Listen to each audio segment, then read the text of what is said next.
Hello and welcome to Around the Air Force. The Air Force could soon have a replacement for former Secretary of the Air Force Michael Donnelly. President Barack Obama announced his intent to nominate Deborah Lee James as the Secretary of the Air Force.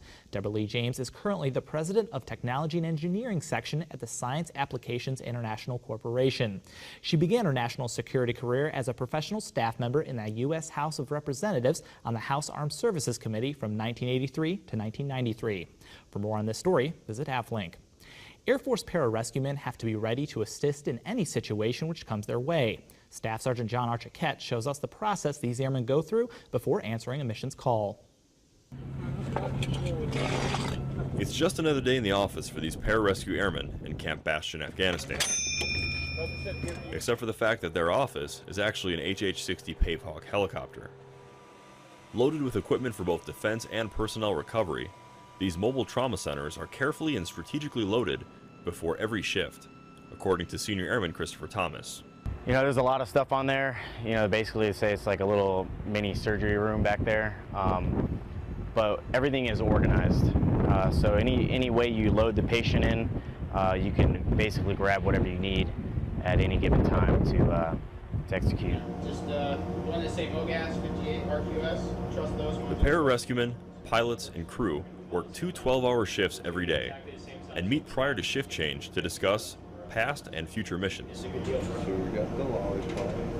Next, each pararescueman must keep careful inventory of his medical kit, ensuring that there is enough medication and that nothing has expired. One of the greatest challenges facing pararescuemen is that every mission is unpredictable. They truly have to be prepared for anything. We make sure that everything on our bird is completely set up for the med mission that we potentially could have, up to mass cases to even just one patient. We make sure all our medications are up to date, and basically all our equipment back there is working in good condition. So when we do get the patient, everything works. So when the call finally comes in, which it does on average of about twice a day, these airmen get back to the office, knowing that they have everything that they need to save lives. Staff Sergeant John Archiquette, Camp Bastion, Afghanistan. Non-destructive inspection specialists play a critical role in ensuring the safety of aircraft and their pilots. Airman First Class Lakeisha Sprewell tells us how these airmen accomplish their mission.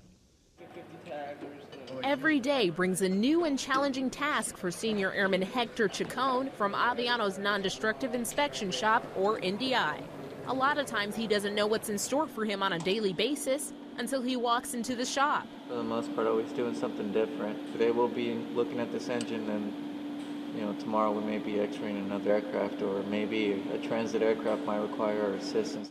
When inspecting an aircraft or its parts, a problem he can come across is cracks, which can affect the way the part or even the aircraft operates. Any cracks, and the most important component being the engine, would lead to engine failure in flight, or even just while they're doing an engine running. Airman Chacon says he takes pride in being the one to help prevent these potential disasters from happening and save the Air Force some money. Today's Air Force, we got to do everything we can to save that dollar, especially with this engine, for instance. It makes me feel good if I prevented this engine from failing. It takes many parts to make up an aircraft that functions well, and Senior Airman Chacon can take satisfaction in knowing he's an extra part in keeping that aircraft operational. Airman First Class Lakeisha Sprewell, Aviano Air Base, Italy. To see more Air Force Broadcasting Service products, follow us on Twitter at Air Force TV. For more stories affecting airmen and their families, visit the Air Force's official website, AFLink. From the Air Force Broadcasting Service at Fort Meade, Maryland, I'm Staff Sergeant Brad Sisson. Thanks for watching.